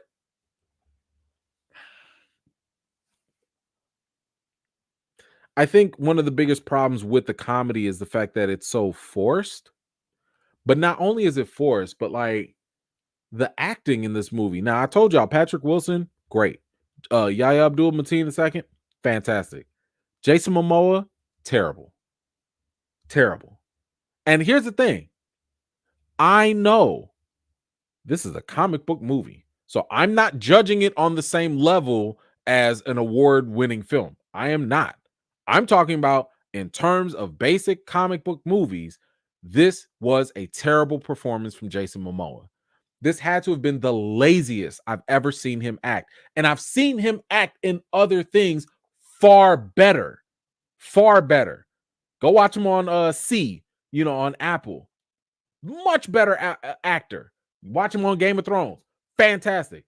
Here, he is lazy. And what I'm talking about by lazy is he's not Arthur, the king of Atlantis. He's Jason Momoa. This is Jason Momoa just showing up on set, saying the lines, but he's not the character at all. He tried to force the character to become Jason Momoa. And that's the problem with this movie, in my opinion, is the fact that every time I'm watching this, he takes me out of the thing. I'm supposed to be watching a fantasy world with this fantasy character, and he just keeps reminding me that, nah, this is Jason Momoa that just showed up on set. He was having more fun in this movie rather than just acting in this movie. And that's one of the biggest problems of this. Then you also have like the theme of global warming. I mean, talk about beating a dead horse. They beat you over the head with this theme all day long. Okay. All they do is talk about the global impact, and all they do is talk about this. And it's like, yo, we get it. We get it. And again, this goes back to the not so great writing, because at some point, it's okay for you to have a certain theme. It's fine if you want to have a certain message, but there are different ways that you can communicate that theme or that message. You can either do it by saying it, like maybe casually in conversation. You can do it by maybe showing it in the background. You can use subtext where it's kind of like implied but not said. You can do all these things, but this movie was just like, nah, we're not gonna do that. We just gonna keep telling you we have to save the planet. We can't keep warming up the planet. If you know the planet's getting warm, you know that's a bad thing. I'm like, yo, are we watching Aquaman 2 or Captain Planet Part 2? Like, what are we doing? What are we doing? The story felt incredibly disjointed. The first act was a joke. It was ridiculous in my opinion. The second act is a mess. The third act finally gets it kind of pulls things together. When things start to get a little bit more serious and they turn it up a notch, that's when things kind of sort of get a little bit better. So I won't say it's completely bad all the way. Third act kind of pulls it together, but the problem is the fact that you're the villain, and I'm not going to spoil it, but the villain or villains are so half baked that it just doesn't they don't even really feel like a legit threat. You're like, "Oh, that's the villain. Oh wait, that's the villain. Oh wait, that's the villain." Like, wait, that's the villain. Like, wait, what? It's all over the place. They wasted characters. I mean, I know some people are so concerned about Amber Heard. By the way, I don't care about Amber Heard at all. But she was in the movie a lot more than I thought she would be. You definitely can see the awkward editing with her character because she had like 5 lines or whatever. And yeah, she's like taken out of this movie. She's not a real presence. But they wasted Nicole Kidman. They wasted Amber Heard. I'm just saying for the sake of the story, forget all the outside nonsense or whatever. I'm talking about for the movie. These characters just kind of show up and they say a couple things and then they're gone. But yeah, at the end of the day, this was a bit of a disappointment. So when it comes to the rating for Aquaman, I'm gonna give it a 5.5 out of 10. And that's mainly because, like I said, I am not a fan of the corny goofball humor. I know some other people might, and that's okay. If I had to kind of, like I said in my when I posted online, um, Aquaman 2 is basically if Thor 4 had a baby with Fast X underwater. That's what this movie is. So if you like Fast X, if you like Thor 4, you will probably like Aquaman 2. This is not a movie that you have to think about. This is a popcorn flick. This is turn your brain off and just sit back and watch, and maybe you'll have fun with it. And that's fine. You can do that. And if you like that, that's okay. I'm just saying, from a writing standpoint, from a visual. Oh, by the way, and some of the VFX, I missed this. Some of the VFX were not good. Sometimes it was good, and sometimes it was bad. Like it was not finished. It was bad. From writing, from the themes, from the VFX, from the terrible acting, this is not a good movie, in my opinion. So I'm gonna give it a 5.5 out of 5, 5.5 out of 10. I'm sorry. And that is my take for Aquaman 2. If you have seen it or if you plan on seeing it, please come on back and let me know what you thought about it in the comments down below. If y'all want to go see it, I mean, listen, matinee, if that. Oh, and there's only one post-credit scene. So, and you don't have to stay for it. It's just a stupid joke. So, whatever. All right, let's see. We got a couple comments here. Talented one. I'm an hour behind, so bear with me.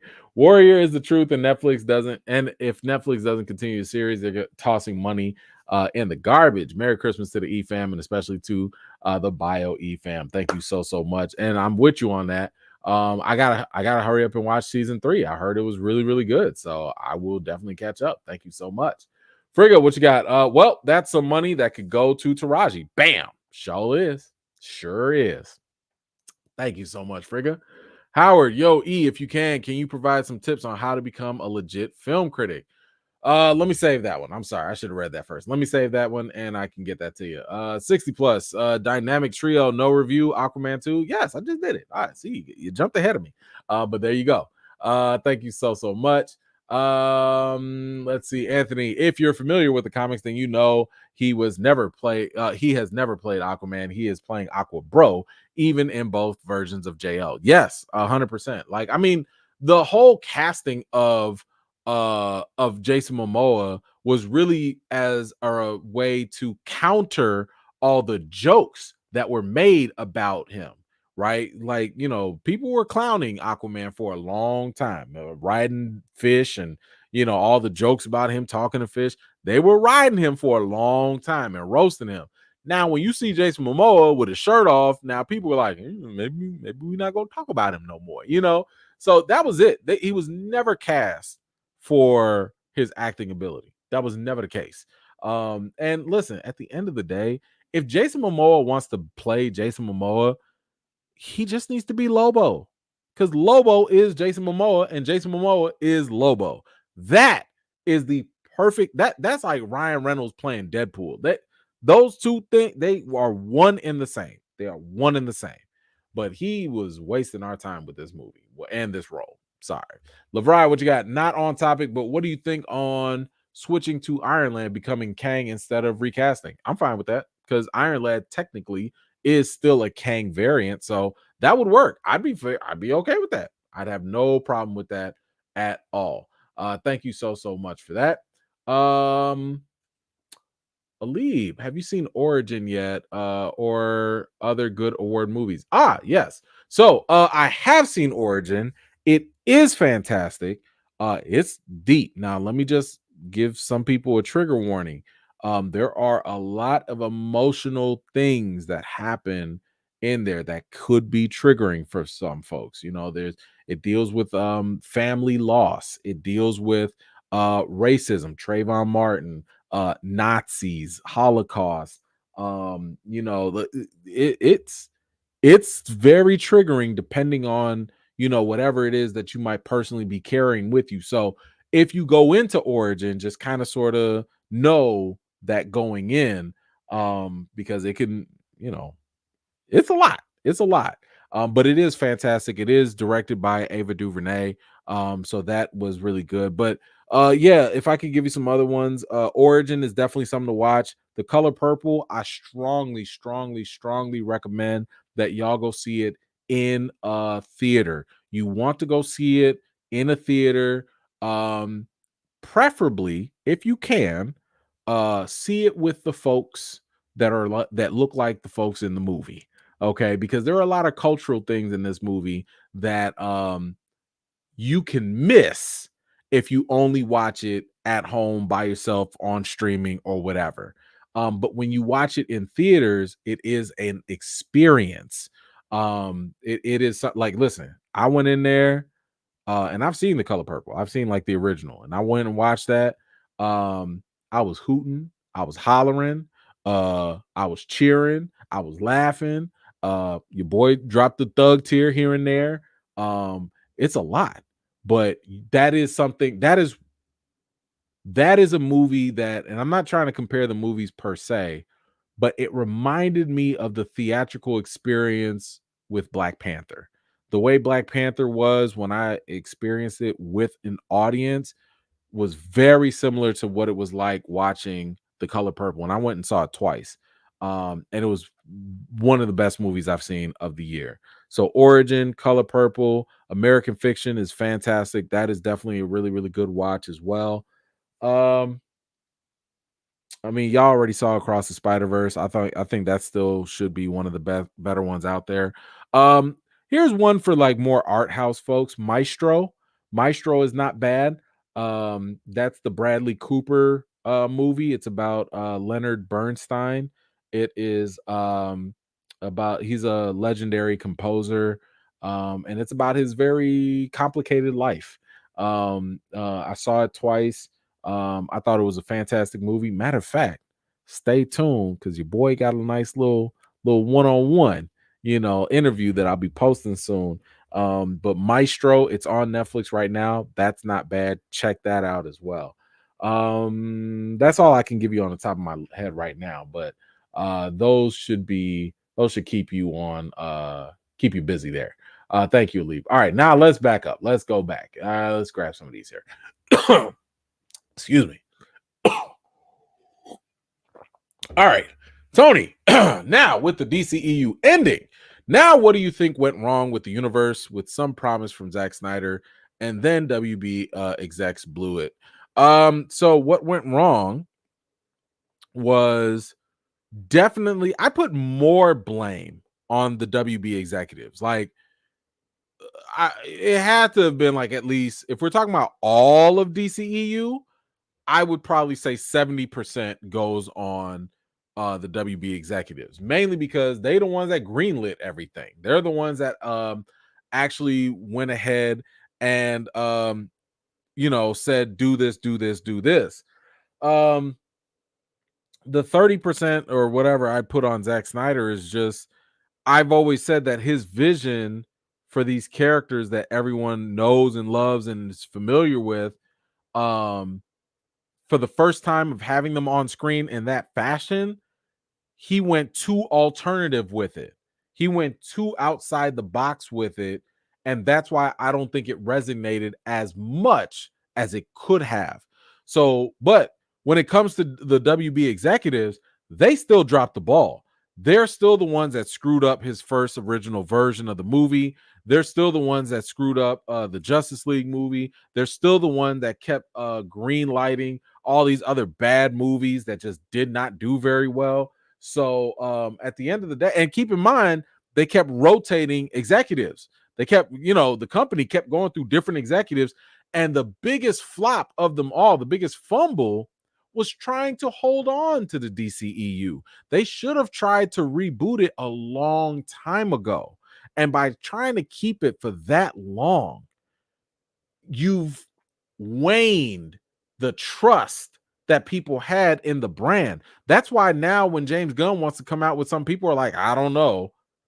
Like, what? We don't know about a Superman movie? Well, yeah, of course not, because you had 10 years of more than underperforming things. So overall, yes, the WB executives, all of them, have dropped the ball for the most part. Yeah, they had one or two things that popped, but that is primarily the main culprit of why the DCEU, in my opinion, was more of a failure than it was a success. But thank you so much, Tony. I appreciate you. All right, Ill, what you got? What is your top 5 character lead biopic film? Mine is Malcolm X, Oppenheimer, Lincoln, Hurricane, Darkest Hour. Jesus, man, that's a whole video. I don't know if I can do 5. Malcolm X is the easy one, I think.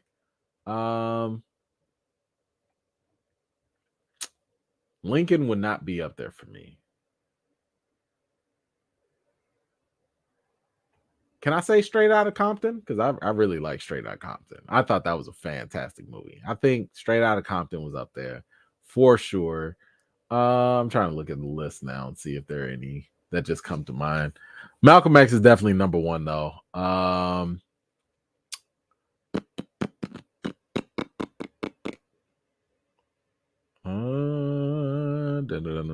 don't like all those. I don't like them. No, don't like it. No.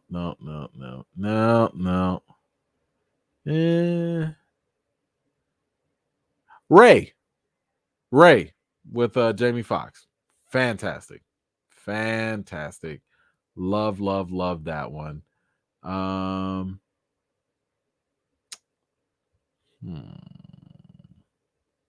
Yeah, I'll just stick with those for now.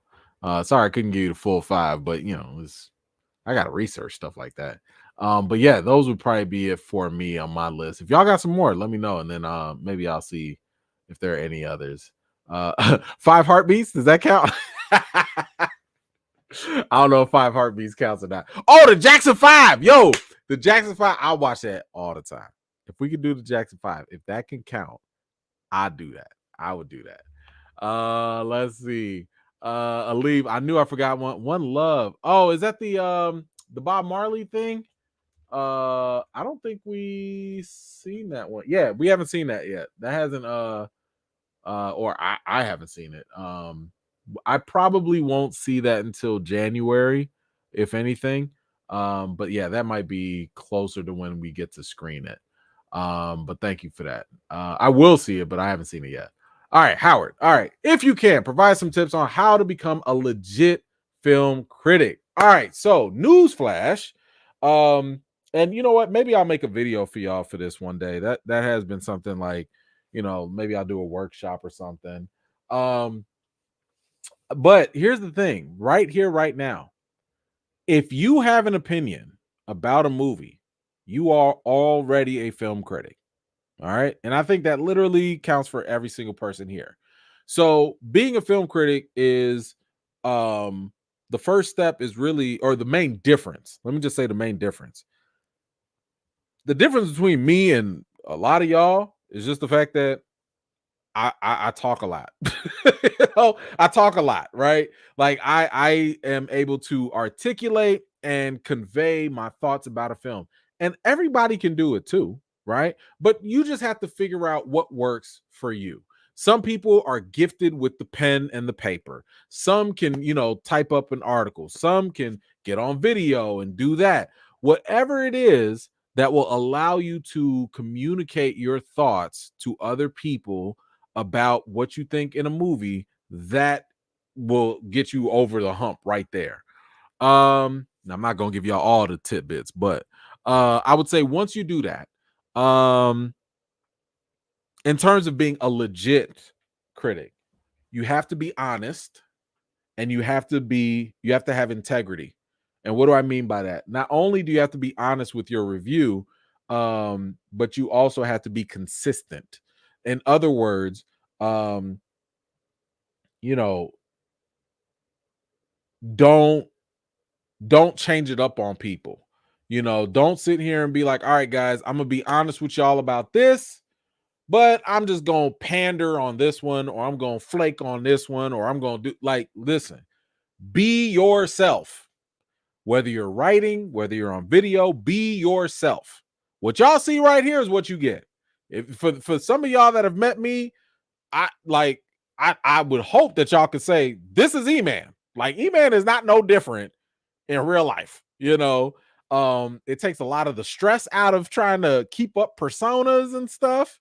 But it also comes out in your writing, because you owe that to your audience. Your audience should know, man, Howard really loves musicals.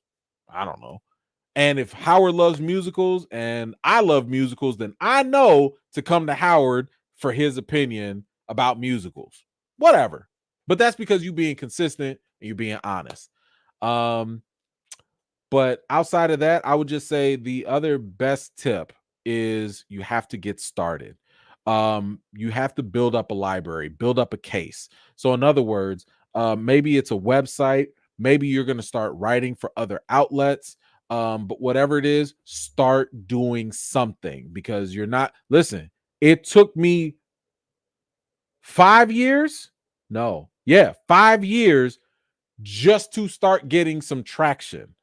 Now, granted, it was a different time at that time, but it took 5 years of me writing reviews that nobody was looking for, making videos that nobody was checking for. It took 5 years, and then maybe around Infinity War or something popped. A couple videos went viral and stuff like that, and then I was able to, combine that with the writing and stuff.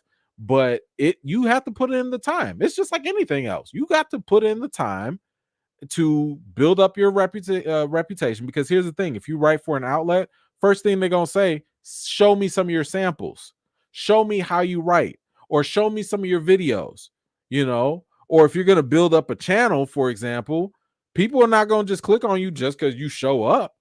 This ain't Field of Dreams. If you build it, they will come. You need to put in the work, build up the library, so that way if somebody finds you for the first time, right, they can be like, oh man, I love Howard's first video.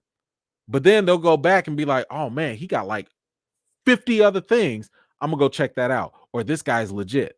So you got to put in the work, build that library up. That helps. And I would say that with those tips, that will take you enough time if you just start doing that. And then we'll get to the advanced courses and lessons later, because there is a lot. You know what? Maybe I will. Yeah, that might be something I'm gonna have to put, like, I might have to make that a whole video series, because there's so much stuff that unfortunately they don't teach you. There's so much stuff they do not tell you, and you have to learn the hard way. So maybe I will make that like a little video series or something, to help people out, because that was one of the issues I had. Was when I started, nobody told me nothing, and I kept I almost got banned. I almost got blacklisted. so many times because there were so many mistakes I kept making and nobody told me. But anyway, another day, another time. We'll see. But anyway, guys, I want to thank y'all so much for being here. I really appreciate y'all. I want to wish each and every one of y'all happy holidays, Merry Christmas, Happy Hanukkah, Kwanzaa, happy all of that stuff. Are we gonna be here for the New Year? Let me see. Oh, we might. I don't know. We'll see. I don't know what I'm doing on the next Friday, but we'll see. If there's some news, there might not be. If ain't no news happening on the 29th, I'm not showing up. I'm gonna be honest with y'all. I'm gonna be playing my God of War Ragnarok because your boy got that PS5, and I'm going to go crazy on Valhalla. Odin, I'm coming for you. But anyway, no, but for real, thank y'all so much. I appreciate y'all. Always. I hope you guys have a fantastic holiday. Enjoy yourself, get some good gifts, love on some family, some friends, and all of that good stuff. Until next time, guys, wash your hands, wash your butts, everything in between. I'll see y'all later. Peace.